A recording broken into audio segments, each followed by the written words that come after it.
मांग इसलिए की थी कि एसओजी की मर्यादा वो मुख्यमंत्री से, मंत्रियों से पूछताछ नहीं कर सकती, अधिकारियों से, बड़े अधिकारियों तक। तो छोटी मछलियां पकड़ी गई, लेकिन बड़े मगरमच्छ जिन्होंने राजस्थान के नौजवानों के साथ कुठाराघात किया है, उन तक कदाचित कोई सक्षम एजेंसी कर सकती थी। भाजपा अजमेर संभाग की समीक्षा बैठक संपन्न, प्रदेश अध्यक्ष सतीश पूनिया ने की शिरकत। पार्टी द्वारा संगठन की जमीनी स्तर तक मजबूती एवं सशक्त मंडल व सक्रिय बूथ समितियों के अभियान की हुई समीक्षा। रविवार को भारतीय जनता पार्टी के अजमेर संभाग की समीक्षा बैठक एक निजी रिसोर्ट में संपन्न हुई। समीक्षा बैठक में प्रदेश अध्यक्ष सतीश पूनिया, अजमेर संभाग प्रभारी प्रसन्न चंद्र मेहता, प्रदेश मंत्री अशोक सैनी भादरा, प्रदेश उपाध्यक्ष माधोराम चौधरी, प्रदेश मंत्री वंदना नोगिया, ओबीसी मोर्चा प्रदेश अध्यक्ष ओम प्रकाश बढ़ाना सहित अजमेर संभाग के हर जिले से संगठन प्रभारी शामिल हुए। वंदे मातरम, वंदे मातरम, सुजलाम सुफलाम मलयजशी। भारत माता के चित्र पर माल्यार्पण कर समीक्षा बैठक का शुभारंभ हुआ। इससे पूर्व वंदे मातरम के साथ भारत माता की स्तुति की गई। बैठक में हुई चर्चा के बाद मीडिया से मुखातिब हुए प्रदेश अध्यक्ष सतीश पूनिया ने बताया कि 15 फरवरी को रीट की सीबीआई जांच को लेकर जयपुर में भाजपा ने बड़ा आंदोलन किया, जिसमें कांग्रेस सरकार की दमनकारी नीति देखने को मिली, जिसमें लाठीचार्ज और वाटर कैनन के माध्यम से लोकतंत्र की आवाज को दबाने और कुचलने का प्रयास किया गया, जो कि बेहद निंदनीय है। उन्होंने बताया कि संगठन की समीक्षात्मक व आगामी कार्य योजना के क्रियान्वयन के लिए संगठन की संभाग स्तरीय बैठकों का दौर चल रहा है, जिसके लिए वे अजमेर आए हैं। उन्होंने बताया कि पार्टी द्वारा संगठन को जमीनी स्तर तक मजबूती प्रदान करने के लिए सशक्त मंडल व सक्रिय बूथ समिति अभियान को गति देने के लिए समीक्षा की गई है। साथ ही निधि संग्रह अभियान की भी समीक्षा की है। उन्होंने बताया कि 6 अप्रैल को पार्टी का स्थापना दिवस है, उससे पूर्व पार्टी के निचले स्तर तक पन्ना प्रमुख की नियुक्ति का काम हम पूरा कर लेंगे। ठीक है। नमस्कार पत्रकार मित्रों, राजस्थान की हृदय स्थली में इस पत्रकार वार्ता में मैं पार्टी की तरफ से आपका अभिनंदन और स्वागत करता हूं। 15 फरवरी को रीट की सीबीआई जांच को लेकर प्रदेश में एक बड़ा आंदोलन हुआ और उस दौरान हमारे बहुत सारे कार्यकर्ताओं को गिरफ्तार भी किया, चोटें भी आई। मैं खुद पिछले कई अरसे से उपचार भी ले रहा था और आज पहली बार उस आंदोलन के बाद प्रत्यक्ष रूप से आज संगठन के कार्यक्रम में मैंने शिरकत की अजमेर में। राजस्थान के सभी संभागों की, पार्टी की 7 संभागों की संगठन की समीक्षात्मक और आगामी कार्य योजनाओं को लेकर संगठन की हमारी बैठकें चल रही हैं।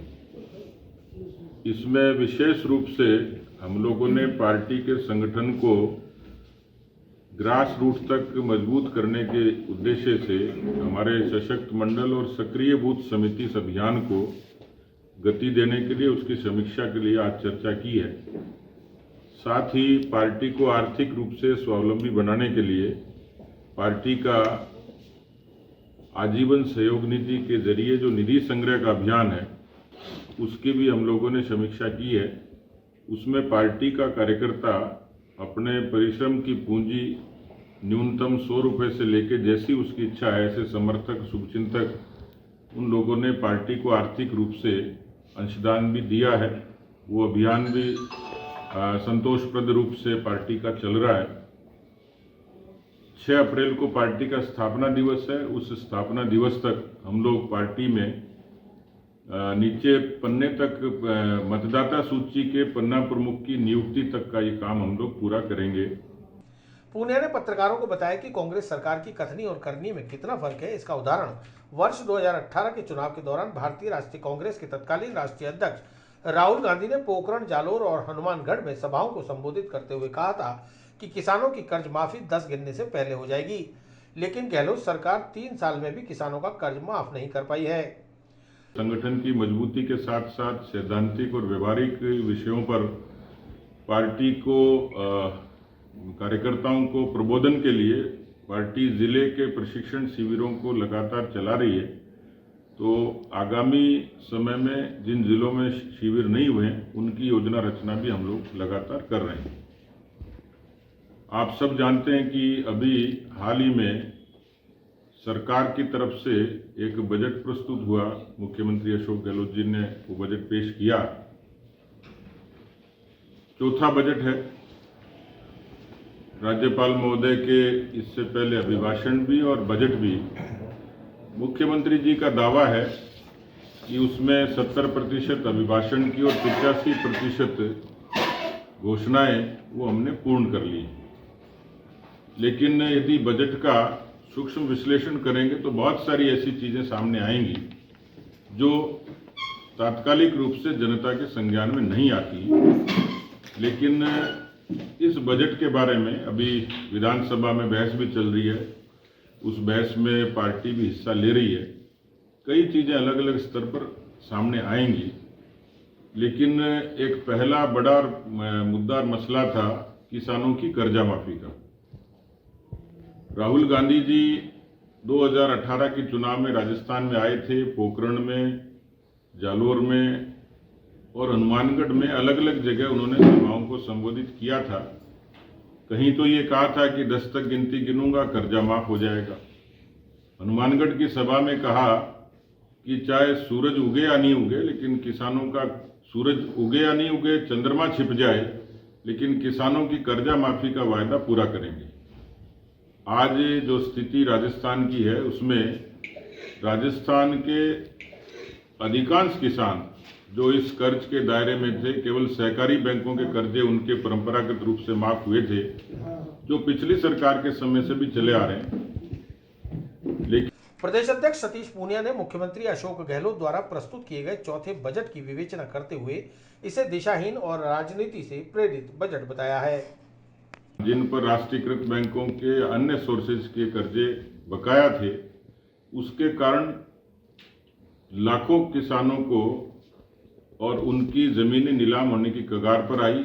9,000 से भी ज़्यादा किसानों का एनपीए हुआ और 1 लाख से भी ज़्यादा किसानों की कर्जे नीलामी के दायरे में आई।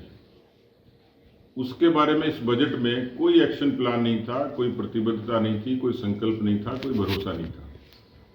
तीसरा एक पक्ष है राजस्थान में बेरोजगारी का। एक संस्था है centre for monitoring of Indian economy. उसका सर्वे कहता है कि प्रदेश में देश की दूसरे नंबर की बेरोजगारी दर है 27%। राजस्थान के नौजवानों को इसी सरकार ने कहा था, जन घोषणा पत्र में भी लिखा कि जब सरकार आएगी तो हम नौकरियों की घोषणा करेंगे। घोषणा की, लेकिन आंकड़े भ्रमित करने वाले हैं। मुख्यमंत्री जी बड़े बड़े दावे करते हैं, लेकिन मोटे तौर पर यदि सब विभागों का, सारी नौकरियों का आकलन करेंगे तो 1 लाख से भी कम लोगों की अब तक भर्ती हुई है। दावा करते हैं कि हम पिछले लगातार अरसे से 1 लाख से भी ऊपर लोगों की भर्ती की है। ऐसे राजस्थान के 70 लाख लोगों ने भर्तियों की अलग अलग परीक्षाएं दी हैं और नौकरी दी है 1 लाख से भी नीचे। दूसरा कंट्राडिक्शन ये है कि सरकार सरकारी नौकरियों पर निर्भरता पर नौजवानों को गुमराह करने की कोशिश तो करती है, लेकिन राजस्थान के 70 लाख के जो बकाया लोग हैं वो किस तरीके से नियोजित होंगे? क्या उनको स्वरोजगार के लिए उन्होंने कोई रोड मैप बनाया है? स्किल डेवलपमेंट की योजनाएं जो घोषणा की वो कितनी जमीन पर आई हैं? और किस तरीके से राजस्थान का नौजवान जिसको सरकारी नौकरी नहीं मिली होगी उसको जीवन यापन का जरिया क्या होगा? कि ऐसे स्नातक और इससे ऊपर के लोग हैं जो बेरोजगारी भत्ते के हकदार थे, लेकिन लगभग 2 लाख लोगों को ये भत्ता मिला और बाकी लोगों को आश्वासन मिला और उसमें एक बैरियर लगा दिया कि जो लोग इंटर्नशिप करेंगे उन लोगों को हम लोग ये जो बेरोजगारी भत्ता देंगे, जिसको अधिकांश नौजवानों ने नकार दिया। राजस्थान में कोर्ट में खाज का काम ये हुआ कि जितनी परीक्षाएं कांग्रेस के कार्यकाल में हुई हैं उसमें लगातार एक के बाद एक भर्तियां 15 के लगभग तो भर्तियां लंबित थी प्रशासनिक और वित्तीय कारणों से। लेकिन जो पेपर लीक होने का सिलसिला शुरू हुआ, और पेपर तभी लीक होता है जब सरकार वीक होती है, लेकिन रीट की परीक्षा ने सब लोगों की आंख कान और नाक खोल दिए कि जिस तरीके से संगठित नकल हुई, और राजस्थान में जितने माफियाज हैं उसमें नकल एक माफिया के रूप में पनपा, और राजस्थान की सरकार की नाक के नीचे ऐसे कुछ संस्थानों के भी नाम आए जिससे सुनकर तकलीफ होती है कि उनकी संबंधता कांग्रेस पार्टी के बड़े नेताओं से है। राजीव गांधी स्टडी सर्किल, जो इस पूरी संगठित का नकल का एक इस किस्म का गिरोह पनपा, जिसने संरक्षण दिया। हम लोगों ने सीबीआई की उसकी जांच की मांग की, एसओजी ने जांच की, लेकिन एसओजी की जांच का दायरा था, एसओजी ने अपनी कार्रवाई से ये प्रमाणित तो कर दिया कि इसमें बड़ी भारी नकल हुई है, और उस नकल के तार आगे तक जुड़े हुए हैं। सीबीआई की मांग इसलिए की थी कि एसओजी की मर्यादा है, वो मुख्यमंत्री से, मंत्रियों से पूछताछ नहीं कर सकती, अधिकारियों से बड़े अधिकारियों तक। तो छोटी मछलियां पकड़ी गई, लेकिन बड़े मगरमच्छ जिन्होंने राजस्थान के नौजवानों के साथ कुठाराघात किया है, उन तक कदाचित कोई सक्षम एजेंसी कर सकती थी। लेकिन पेंशन के बारे में जो समझते हैं उनको पता है कि आज घोषणा की है, और जो व्यक्ति 2030 में रिटायर होगा, 34 में, 30 से पहले कोई नहीं होगा। हाँ, मतलब आदमी 30 साल तक तो नौकरी करता ही करता है। तो अशोक गहलोत जी का उसमें कितना क्रेडिट है, क्या उन्होंने दिया है, ये भविष्य गर्भ में किसकी सरकार होगी, क्या करेंगे, तो ये तो खाली पॉपुलिस्टिक है। इसके भी कुछ टेक्निकल चीजें जो अभी सामने आई। तो ये जो चुनावी बजट आप बता रहे हो कि अगले चुनाव को देखते हुए बजट दिया गया है, आप चुनाव को लेकर किस तरह की तैयारी कर रहे हैं? ये तो चलो बजट दे दिया, आपकी तरफ से क्या तैयारी? 3 चीजें हैं, हालांकि चुनाव भी दूर है, लेकिन राजस्थान में अभी तक जो परिपाटी रही है वो धारणा की है, जन धारणा की है, पब्लिक परसेप्शन की, और पब्लिक ये तय करती है कि एक बार बीजेपी आएगी, एक बार कांग्रेस आएगी। ये सिलसिला लगभग 90 के बाद से चला आ रहा है। परसेप्शन तो ये कहता है बीजेपी आएगी, नंबर 1। दूसरा, कांग्रेस का रिकॉर्ड ये है कि वो जब सरकार में होती है और जब चुनाव लड़ने जाती है तो उनके खिलाफ एंटी इनकम्बेंसी इतनी प्रबल होती है कि उनकी एक बार 56 सीटें आई, दूसरी बार इतने पाप किए कि 21 सीटें आई, और अब किसानों और बेरोजगारों के साथ इतना अन्याय किया है। अब मैं तो कह तो नहीं सकता कि माइनस में सीटें नहीं आ सकती, लेकिन ये इस चीज को, एंटी इनकम्बेंसी को थामेंगे कैसे, ये एक यक्ष प्रश्न है। ऐसा कोई तीर मारेंगे नहीं, क्योंकि राजस्थान और हिंदुस्तान की जनता ने 70 वर्षों में, राजस्थान में भी 50 वर्षों तक राज करने का अवसर दिया था, और आज यदि वो छोटी छोटी चीजों को आज घोषित करते हैं तो कोई ये पूछ भी सकता है कि इतने सालों तक कहाँ सो रहे थे। आज यदि वो टूरिज्म को उद्योग का दर्जा देते, लेकिन टूरिज्म की सहूलियतें क्या है, किसानों के प्रति घोषणा करती, उनको एग्जीक्यूट क्यों नहीं किया, रोजगार सृजन के लिए आपने उपाय क्यों नहीं किए। तो जो एंटी इनकम्बेंसी है वो अगले चुनाव में इतनी प्रबल होगी कि झेलना मुश्किल हो जाएगा। तीसरी, हमारी तैयारी के बारे में आपका सवाल था, तो मैं जिस काम के लिए आया हूं उस तैयारी का यही संकेत है कि हम केवल परसेप्शन पर नहीं, केवल एंटी इनकम्बेंसी पर नहीं, भारतीय जनता पार्टी अपनी खूबियों के आधार पर सत्ता में आना चाहती है, और इसलिए हम लोगों ने ये फोकस किया है कि हम अपने नीचे के यूनिट्स को, आमतौर पर बूथ को चुनाव के टाइम पर्ची बांटने और वोट मांगने तक ही सीमित रखा जा सकता था। आज हमारी बूथ की इकाइयां कोरोना के कालखंड में सेवा के संगठन के काम को भी करती हैं। आज हमारी बूथ की इकाइयां रचनात्मक काम जमीन पर करती हैं। तो बूथ की इकाई को सशक्त बना के पार्टी को राजनीतिक तौर पर भी धारदार बनाने के लिए हम लोगों ने ये कवायद की है। और आने वाले समय में अभी तक हमारी लगभग 45,000 बूथ पर हमारी पहुंच है, जो 52,000 बूथ तक होनी है।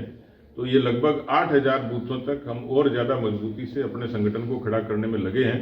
तो इसलिए हमारी तैयारी है कि हम अपनी ताकत के बूते पर सत्ता में हैं।